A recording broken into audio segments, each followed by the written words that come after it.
I have some questions directly related to the points that you brought up. Could you comment briefly on the idea of how, by removing the subject, the scientism, the philosophy of scientism, helps to create a condition for removing values and principles from human experience? Yeah. Values, if I value something, value means that I believe in it and I will live to make that a reality. That is a subjective entity. Values are subjective. The idea of having values, it's a subjective idea. So when you remove the subject from the field of inquiry, or even you remove the subject from the field of what you accept as real, then subjective values naturally are taken away. They're talking about, they say that we'll only accept things that we can measure externally. So how can you measure love? How can you measure beauty? How can you measure compassion? How can you measure mercy? There's no way. These are subjective entities, and first of all, when you deny the importance of the conscious self, then they're reduced. When you deny the existence of the conscious self as a real entity, they're completely removed. Completely removed. And that's one of the reasons why society is going the way it is. Because this dogma, materialistic dogma, has become the focus of society, and that determines how people think. If you don't have a language, if you don't have a common agreement about values, then how can you think about it? So, for example, Western languages mostly, they don't have a word for the conscious self.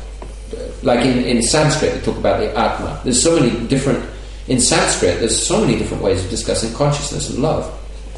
But in the West, we hardly have a word for it. In English, okay, you can say the self. In Russian, it's very difficult, for example. I'm seeking to understand the connection between the removal of the subject, the removal of values, and the obligation to act responsibly to the greater whole. Well, why are they doing what they're doing? Is it for pure knowledge? If it were for pure knowledge, then they wouldn't deny the basis of pure knowledge, the self. So there must be some other motive. So the reason, there's some profit motive there. Either they want profit, they're being paid for what they're doing, or they want control, means they want to control nature, to get more out of nature than they're getting at the moment. Like, for example, an alternative energy source.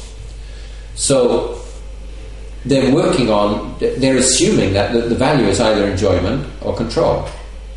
There's nothing, which has got nothing to do with higher values. It's a lower value. That is, if you look at Abraham Maslow's levels of needs, so you're looking at bodily needs or psychological needs. You're not looking at existential needs at all. A point of clarification, moving on to another question. In your earlier lectures, you talked about a theory of empirical frustration.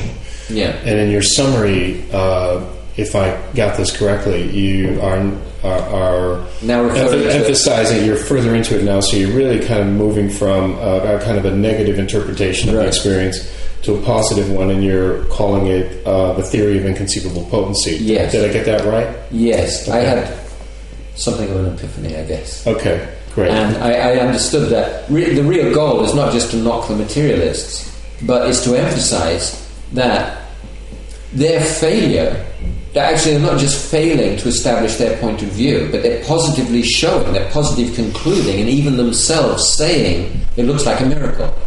We can't explain it. So it's positive evidence for the inconceivable potency working. And there's two types of inconceivable potency which are clearly evident. One is, for example, I can adjust and coordinate my conscious faculties. Now, how can I do that? It's not physically describable or explicable. So that's inconceivable potency. That's my inconceivable potency. Similarly, I can do wonderful things that nobody else can do. Everybody has a genius for doing something. Every living entity, a spider can do something that I can't do. A butterfly can do something that I can't do. And I can do things that spiders and butterflies and whales can't do, or that no other person in the world can do. That's my inconceivable potency. But the fact that I have that faculty, that's universal inconceivable potency. The fact that we all have the faculty for perception, that we all have minds that work, that we all have the capability of physical activity. This is universal inconceivable potency. Both have to be recognized. That's satisfying.